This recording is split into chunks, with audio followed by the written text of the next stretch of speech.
ایسی چیزیں نہیں ہونے چاہیے. یہ کائیوں کو مضبوط کرو, ان کو سب کچھ دے دو.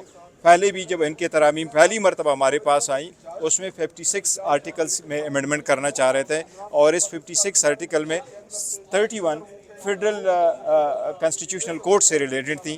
تو اگر آ گیا تو انشاءاللہ تعالیٰ دیکھیں گے اس کے ساتھ. لیکن یہ حکومت نے ابھی تک آپ سے رابطہ کیا, تو مسودہ آپ کے ساتھ شیئر کیا ہے, یا جس باتیں ہیں نہیں, نہ ہمارے ساتھ رابطہ ہوا, نہ ہمارے ساتھ کوئی مسودہ شیئر ہوا, نہ ہمارے ساتھ ان کی کسی مسودے شیئر کرنے کی ضرورت سمجھتے ہیں.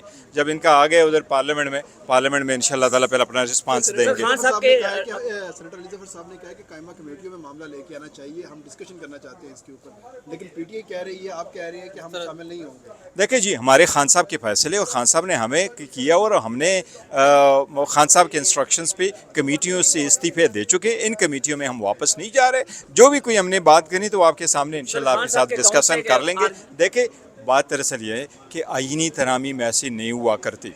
آپ پاپولیشن کو, جس میں آپ نے تقریباً اس کے الائڈ اور سوشل سروسز آپ صوبوں کو دے چکے ہیں, آپ ایجوکیشن کو صوبوں کو دے چکے ہیں, جس کے ساتھ 2700 اسکول کالجز بھی آپ دے چکے ہیں. اس اسٹیج ان کو واپس لینا, وہ کنسنسس سے جو کچھ ہوا تھا اس کا نقصان ہوگا. میں سمجھتا ہوں یہ غلط ہے, یہ بالکل نہیں ہونا چاہیے. خان صاحب کے اکاؤنٹ سے آرمی چیف کے والے سے بیان شیئر ہوا ہے, اس کو آن کرتے.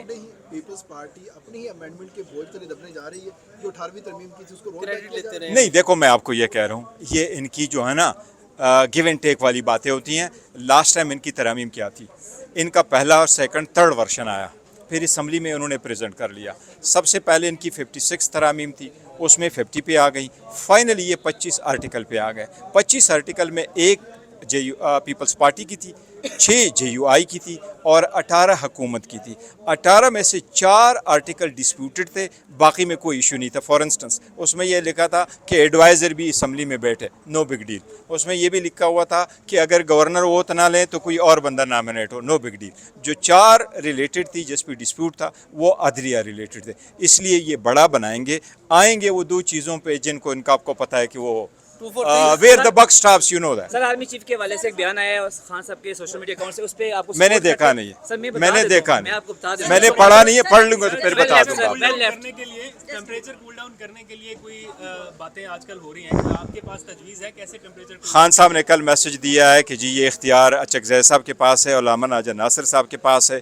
وہ میرا خیال ہے وہ اچھی طرح بہتر جانتے ہیں. خان صاحب جو انسٹرکشن بھیجتے ہیں وہی ہے. میرے ہمیشہ سے یہ کوشش رہا ہے کہ سارے لوگ اپنے تلوار نیام میں رکھیں اور ایک سٹیپ پیچھے ہو جائیں تاکہ حالات بہتر ہو, ملک بہتر ہو. لیکن کیسے بہتر ہو؟ اگر آپ اتنے پاپولر لیڈر کو جیل میں رکھیں, آپ ان کو ایکسیس ڈینائی کریں, آپ ان کو بیوی بھی جیل میں رکھیں, آپ ان کی بہنوں اور فیملی کی بھی ملاقات نہ ہونے دیں, آپ وکلاء کی ملاقات ہونے نہ دیں, آپ ان پہ کیس آفٹر کیس بنائیں, آپ ان کو کنوکٹ آفٹر کنوکشن کریں, پھر آپ ان کی کیسز کو سنوائی کے لیے آپ آئین اور قانون کے مطابق ایک عام آرڈنری بندے کی طرح ان کے کیسز نہ لگائیں. اس وقت پاکستان میں جو ہمارے پاس لاسٹ ڈیٹا شیئرڈ ہے اس کے مطابق 23 لاکھ کیسز اس وقت لوور جوڈیشری میں پینڈنگ ہے.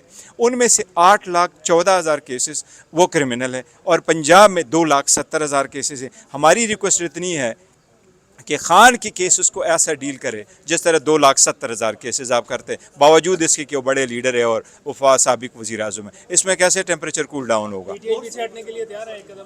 سر خان صاحب اور کیا کیا اسٹیپ خان لے لے. خان کا مینڈیٹ چوری ہو گیا, خان نے کہا کہ ڈائلاگ کرو.